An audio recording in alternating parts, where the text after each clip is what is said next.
Muy bien, continuamos con el archivo 009. Ahora debemos ingresar la información una fila después del último registro, ¿sí? Una fila después del último registro con información.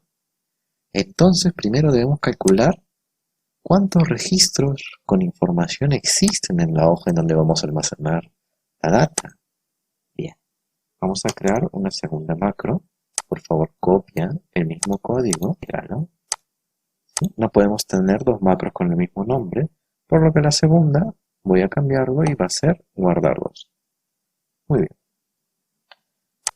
Tenemos que calcular primero cuántas filas existen en esta hoja BD.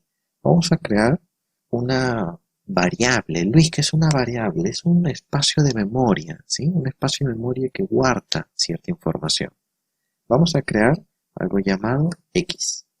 X, ¿sí? Va a almacenar la información, que en este caso va a ser la cantidad de filas que va a tener la hoja BD. Este código va a ser un poco complejo, así que por favor presta mucha atención.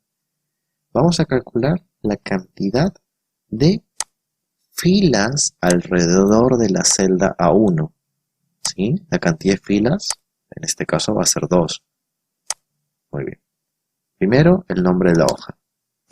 Punto. Range. La ubicación. A1. Punto. Current region. Punto. Rows. Punto count. Este código lo estamos viendo por primera vez y se te va a hacer un poco difícil entenderlo, pero va a ser de mucha utilidad si lo usas de la manera apropiada. Lo que hace el código www.range1.currentregion.row.com es calcular la cantidad de filas alrededor de una celda en una hoja. Lo que va a hacer el código es algo similar a ubicarse en la celda A1 de la hoja BD y calcular la cantidad de filas del área sombreada. Este es el área sombreada y la cantidad de filas es igual a 2. Entonces, este código va a devolver el valor 2 y X va a ser igual a 2.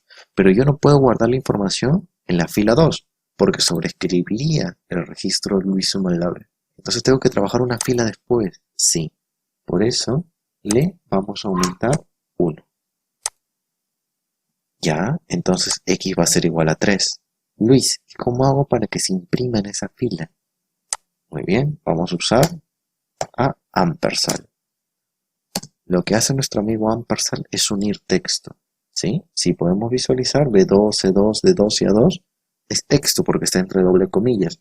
Si yo dejo a entre doble comillas y lo concateno, en este caso, a X, él me va a dar un texto. Si X vale 3, él sería igual a A3. Vamos a hacer lo mismo con el siguiente.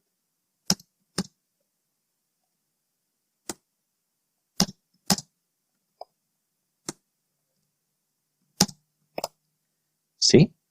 Este código es un poco complejo de entender al inicio, pero vamos a tener muchos problemas utilizando este código y se va a volver parte de nuestra programación, así como cuando aprendimos a usar range. Muy bien, ejecutamos con F8. ¿Sí? Lo que va a hacer es calcular la cantidad de filas, en este caso son 2 filas, y le va a aumentar un 1. X va a ser igual a 3. Pasamos nuestro cursor por X y efectivamente visualizamos que X es igual a 3. Entonces, aquí, ¿sí? Nos va a devolver el valor A3. Va a imprimir en el range A3 de la hoja BD el valor que se encuentra en C3 primero. Visualicemos cómo lo hace. Bien, vamos a cambiar la data.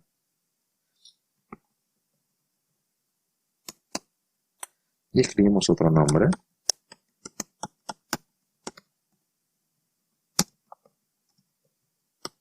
Muy bien, vamos a ejecutarlo.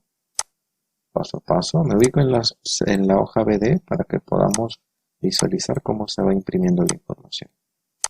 F8. ¿Cuántas filas ahora existen? 3 más 1, 4. ¿X cuánto vale? 4. Y empezamos a imprimir la información. ¿Sí? Voy a alterar parcialmente el registro. Y lo que hace, calcula la cantidad de filas alrededor de la celda A1 en la hoja BD. En este caso me va a devolver 4. 4 más 1, 5. X vale 5. Muy bien. Este es el código que vamos a emplear mucho en los siguientes ejemplos y ejercicios.